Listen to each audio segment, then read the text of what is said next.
Hello and welcome back to An Old Man Watches, and today I'm going to be talking about the 1971 horror film Legacy of Blood, also known as Blood Legacy, and in fact also known as Will to Die, and the last title is the one you'll find it on IMDb, whereas Blood Legacy is the title that you'll find it on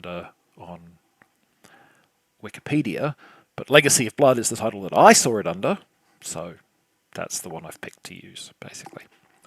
Whatever the title is that you see this movie under, it's the same experience. And it starts with the reading of a dead man's will, or actually the playing of the audio tape on which he recorded his will, because the old coot wasn't too fond of his four kids and he wanted them to be sure that they heard that firsthand, or as close to firsthand as possible, from him. His allotment of his estate comes with some very specific conditions. All of his potential heirs and their partners, if any, must spend a week together at his home, and only those who survive the experience will split the cash. If they should all die, well, then the servants get the money. Now, the estate's worth about 140 million, which is about $1 billion in today's terms. So the siblings and their significant others, not to mention the servants, have very good reason to play along with these demands, and they all settle into the estate for a week. Now, I'm not sure about the legality of will like this. I think you could probably make a pretty strong argument that anyone who wrote a will like that wasn't in their right mind, and certainly that there's an incitement to murder here. But I mean, all 7 days could go quite peacefully, and everyone will pocket 35 million, right? Well, no, of course, that's not what's going to happen. We're absolutely in for some killing here, because that's what happens in movies with a premise like this, and you've got to think that's probably what the old guy wanted. Yep, people get murdered, and eventually the cast is thinned out enough that we can move into the end game. And well, we'll talk about that more later. For now, I'll just say that it literally had me staring open-mouthed at the screen. So, one thing to get out of the way right off the bat, this is not a good movie on any level. And if that's all you care about, you could probably skip the rest of this video, because it's mostly going to be talking about the many, many ways in which the movie is flawed. Before that, though, I did want to mention there's a 1978 movie with the same Legacy of Blood title and a very similar sounding synopsis on IMDb. It's got a completely different cast and appears to be a remake of yet another movie that was actually made in 1969. So it has nothing to do with this film. It's just a coincidence, I guess, parallel development, whatever it may be. In any case, don't get the two confused. Should you be strange enough that you actually want to track either of these turkeys down, because by all accounts, the other one's even worse than this. So, as is the nature of films of this ilk, a bunch of people get killed in this movie. Rather than murder most foul, however, it tends to be murder most funny. The kill scenes are so ineptly executed, if you'll pardon the expression, that they are unintentionally comical. Take, for instance, the early and completely inevitable death of the police officer sent to investigate the sinister goings-on. This scene consists of the actor turning towards the camera and adopting a series of expressions that are probably meant to depict friendly recognition turning to sudden alarm, but the camera goes out of focus as it approaches him, so we can't be sure.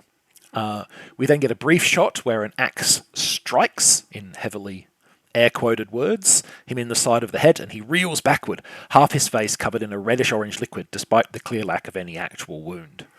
Then, just in case we miss both A, the alleged blow itself, and B, the lack of any wound, the film repeats the footage of the blow, followed by several freeze frames of this man's clearly undamaged but smothered in ketchup face.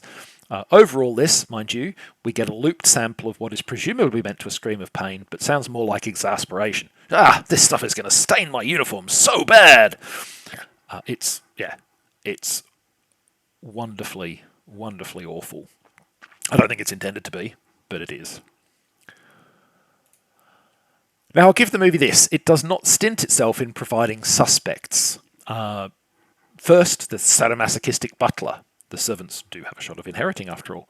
Then there's Johnny, one of the dead man's kids, who had an incestuous relationship with his sister Leslie, and is not shy about making that clear to her new husband. Johnny and Leslie's other siblings and their partners aren't quite as whacked out, but they sure aren't the nicest group of people, and it's not hard to imagine that any of them might indulge in some light homicide, especially when they have 140 million reasons to do so. Now, the flip side of making all these people into such credible subjects is that it also means that they're fundamentally pretty awful people. When your most sympathetic character is the guy who collects Nazi memorabilia, you may have an issue you need to address. You definitely have an issue you need to address. It's ultimately hard to care much about the fate of any of these people, since they also thoroughly deserve the bad endings that are overwhelmingly coming to them. And look, while this is not a horror comedy, it is definitely not a film that's taking itself super seriously. And perhaps with a little bit more arch humour, more about that in a moment, it could actually have made watch all these awful people have awful things happen to them into macabre fun. But it doesn't, in general, have the gumption to go there. Now, if you think about the movie's scenario, there's one pretty obvious twist that it could potentially offer. I'd pick that out as the likely outcome by about halfway through the film, and when it duly delivered this less than surprising revelation, I did sigh a little. But to give the movie some credit, this is the one moment where it seems to have just gone, let's be nuts. It seems to have realised that this twist isn't going to be enough, because it finally goes, the heck with it, and goes those few extra steps into gonzo that it never quite had the courage to do before this.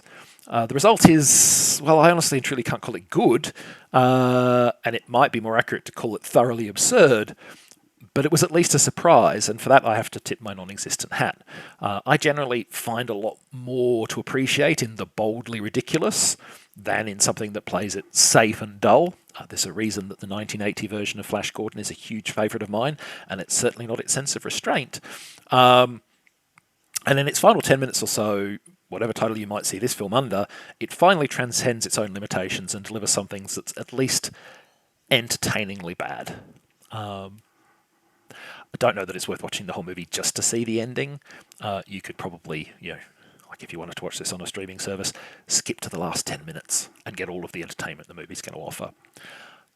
But that is Legacy of Blood, or whatever other title it might be bearing when you see it. Next time, speaking of the deliberately absurd, 1997 comedy George of the Jungle. Watch out for that tree. But that's next time. Until then, thanks for watching this video, and I hope you enjoyed it.